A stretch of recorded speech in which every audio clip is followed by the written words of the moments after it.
பொதுவாகவே சைனசைட்டிஸ் அப்படின்னா நமக்கு இந்த கிளைமேட் சேஞ்ச்னால வரக்கூடியது. இல்லைன்னா எப்போவுமே ஒரு சிலருக்கு இருக்கும். தலையில் தண்ணி ஊற்றுறாங்க இல்லையா, நம்ம தலைக்கு குளிக்கும்பொழுது ஒரு சிலருக்கு இந்த சைனசைட்டிஸ் தலை பாரம் இருந்ததுன்னா எந்த ஒர்க்குமே பண்ண முடியல. பீனிசம் அப்படின்னு சொன்னால் இது முக்கியமாக நீர் பீனிசம் அப்படின்னு சொல்லி, ஏன்னா தலையில் அந்த அளவுக்கு நீர் கோத்து இருக்கிறதுனால நீர் சைனசைட்டிஸ் அப்படின்னு சொல்கிறது மூக்கில் நிறைய தண்ணி வந்துக்கிட்டே இருக்கும், அடுக்கு தும்மல் தொடர்ந்து.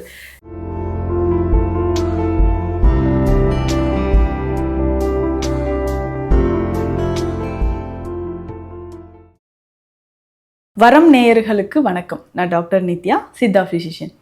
நிறைய பேர் பதிவுகளில் கேட்டிருந்த ஒரு கொஷின், அதுவும் இந்த கிளைமேட்க்கு கேட்டுட்டு இருந்தீங்க. கோல்டு காஃப் இதோட சேர்த்து சைனசைட்டிஸ் ப்ராப்ளம்க்கு நம்ம என்ன மேம் சொல்யூஷன் இருக்குது அப்படின்ட்டு கேட்டிருந்தீங்க. பொதுவாகவே சைனசைட்டிஸ் அப்படின்னா நமக்கு இந்த கிளைமேட் சேஞ்ச்னால வரக்கூடியது. இல்லைன்னா எப்போவுமே ஒரு சிலருக்கு இருக்கும். தலையில் தண்ணி ஊற்றுறாங்க இல்லையா, நம்ம தலைக்கு குளிக்கும்பொழுது ஒரு சிலருக்கு இந்த சைனசைட்டிஸ் ப்ராப்ளம் வருது. இந்த சைனசைட்டிஸ், இந்த தலைப்பாரம், நேசல் பாலிப் இதோடு சேர்ந்து நமக்கு நேசல் பாலிப் அப்படின்னு சொல்லக்கூடிய மூக்கில் சதை வளர்தல் பிரச்சனையும் நிறைய பேருக்கு இருக்கும்.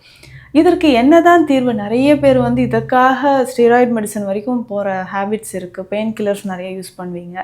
தலை பாரம் இருந்ததுன்னா எந்த ஒர்க்குமே பண்ண முடியல அப்படின்னு சொல்வீங்க. இதற்கு ரொம்ப எளிமையாக சித்த மருத்துவத்தில் தீர்வுகள் இருக்குது. இதில் சைனசைட்டிஸ் அப்படின்னு சொல்கிற இந்த பிரச்சனையை சித்த மருத்துவத்தில் பீனிசம் அப்படின்னு சொல்லுவாங்க. பீனிசம் அப்படின்னு சொன்னால் இது முக்கியமாக நீர் பீனிசம் அப்படின்னு சொல்லி, ஏன்னா தலையில் அந்த அளவுக்கு நீர் கோத்து இருக்கிறதுனால நீர் பீனிசம். பொதுவாக நம்மளுடைய ஸ்கல் போனில், நம்ம முகத்தில் இருக்கக்கூடிய எலும்பில் ஸ்கல் போனில் பார்த்தோம்னா ஏர் கேவிட்டிஸ் நிறைய இருக்கும். ஃப்ராண்டல் சைனஸ் அப்படின்னு சொல்லுவோம், மேக்ஸிலரி எத்மாய்டல் சைனஸ் அப்படின்னு சொல்லுவோம். இந்த கண்ண பகுதிகளில் இருக்கக்கூடியது மேக்ஸிலரி சைனஸ், ஃப்ராண்டல் சைனஸ் நெத்தி பகுதியில் இருக்கக்கூடியது. இந்த சைனஸ் அப்படின்றது சின்னதாக ஒரு குழி மாதிரி இருக்கக்கூடிய காற்றறை. இந்த சைனசைட்டிஸ் அப்படின்னு சொல்கிறது மூக்கில் நிறைய தண்ணி வந்துக்கிட்டே இருக்கும், அடுக்கு தும்மல் தொடர்ந்து. இதனாலேயே நம்ம பாடி ரொம்ப டயர்ட் ஆகிற மாதிரி ஃபீல் பண்ணுவோம். ஸோ நம்மக்கிட்ட வர பேஷண்ட்ஸ் நிறைய பேர் என்ன சொல்லுவாங்கன்னா, மேம் இந்த சைனஸ் கிட்டத்தட்ட எனக்கு சைல்ட்ஹுட்லேருந்து, குழந்தை பருவத்திலேருந்தே எனக்கு இந்த சைனசைட்டிஸ் பிரச்சனை இருக்குது அப்படின்னு சொல்லுவாங்க.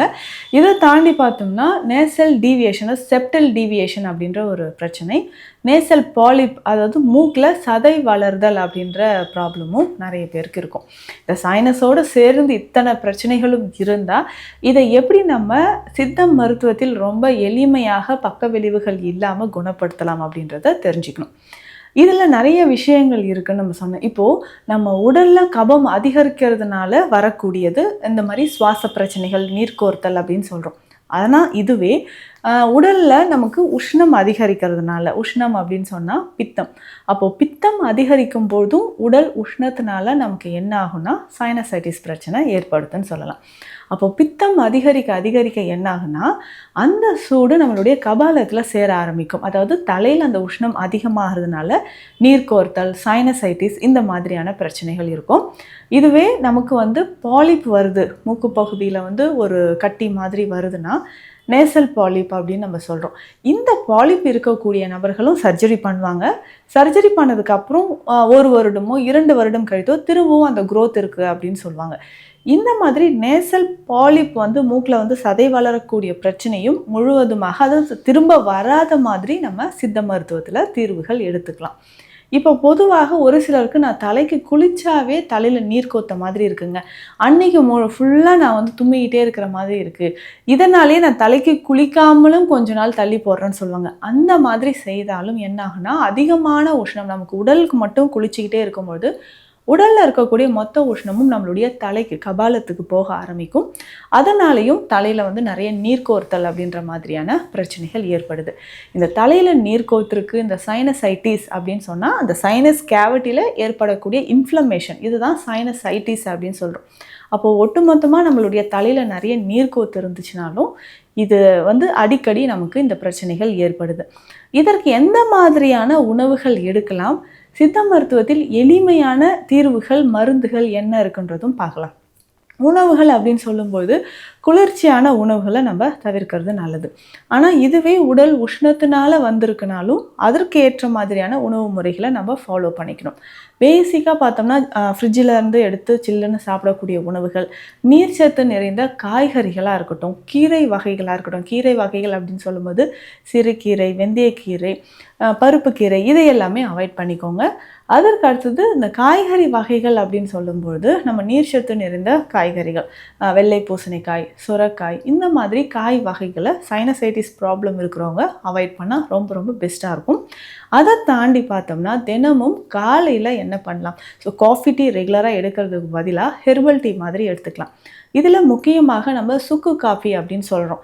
பேசிக்காக இந்த சுக்கு காஃபியோட பலன்கள் என்னன்னு பார்த்தோம்னா நம்ம உடலில் இருக்கக்கூடிய வலிகளை அதிகமாக போக்கக்கூடியதுன்னு சொல்லலாம். முக்கியமாக கபம் அதிகரித்து நம்ம தலையில் அதிகமாக நீர் கோத்து இருந்துச்சுனாலும் அந்த நீரை வெளியேற்றுறதுக்கு நமக்கு சுக்கு காஃபி பயன்படுது. சைனசைட்டிஸ் பிரச்சனை இருக்கிறவங்க நிச்சயமாக இதை குடிக்கலாம். இதை எப்படி வீட்டிலேயே இந்த பவுடரை ரெடி பண்ணி வச்சுட்டு அதுக்கப்புறம் நம்ம குடிக்கலாம். இதற்கு சுக்கு ஒரு 100 கிராம் அளவுக்கு சுக்கு வேணும், 50 கிராம் அளவுக்கு மிளகு, ஒரு 50 கிராம் சீரகம், 20 கிராம் அளவுக்கு சிற்றரத்தை நம்ம சேர்த்துக்கணும். அதுக்கப்புறம் 100 கிராம் அளவுக்கு தனியா, கொத்தமல்லி விதைகள், இது எல்லாமே லேசாக ஃப்ரை பண்ணி நம்ம டீ பவுடர் மாதிரி பொடி பண்ணி எடுத்து வச்சுக்கலாம். இந்த பவுடரை தினமும் காலையில் எம்டி ஸ்டொமக்கில் குடிக்கும்பொழுது நம்ம உடலில் அதிகமாக இருக்கக்கூடிய உஷ்ணம் குறையிறது மட்டும் இல்லாமல் கபம் குறைந்து இந்த நீரேற்றம் அப்படின்னு சொல்கிறோம் இல்லைங்களா, நீர் பீனிசம் அப்படின்னு சொல்லக்கூடிய இந்த சைனசைட்டிஸ் நிரந்தரமாக குணமாவதற்கு இதுவே போதும். பேசிக்காக நம்ம இதை ஃபாலோ பண்ணிக்கலாம். அதற்கடுத்து சித்த மருத்துவத்தில் நிறைய வழிமுறைகள் இருக்குது. புகை மருத்துவம் நம்ம கேள்விப்பட்டிருப்போம். ஏதாவது ஒரு மூலிகையை நெருப்பில் சுட்டு அதிலிருந்து வரக்கூடிய புகையை நம்ம இன்ஹேல் பண்ணணும்.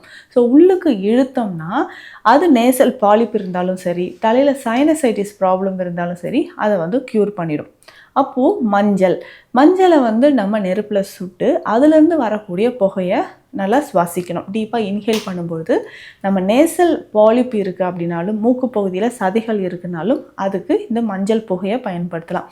அதே மாதிரி பார்த்தோம்னா மிளகு புகை இதையும் பயன்படுத்தலாம். ஸோ மிளகை நெருப்பில் காட்டி ஒரு ஊசியில் நம்ம நல்லா பின் பண்ணிவிட்டு நெருப்பில் காட்டி அந்த புகையை நம்ம இன்ஹேல் பண்ணணும்.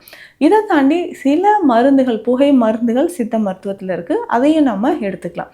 இதில் மேக்சிமம் பார்த்தோம்னா கண்டங்கத்திரி, திப்பிலி, சிற்றரத்தை, மிளகு இந்த மாதிரி மூலிகைகள் எல்லாமே ஒன்றாக சேர்ந்து ஒரு சின்ன பேக் மாதிரி கிடைக்கும். அந்த பேக்கை நம்ம நெருப்பில் காட்டினாலும் வரக்கூடிய புகையை நம்ம இன்ஹேல் பண்ணலாம். ஸோ சைனசைட்டிஸ் ப்ராப்ளம்க்கு இது பெஸ்ட் சொல்யூஷன் அப்படின்னு சொல்லலாம்.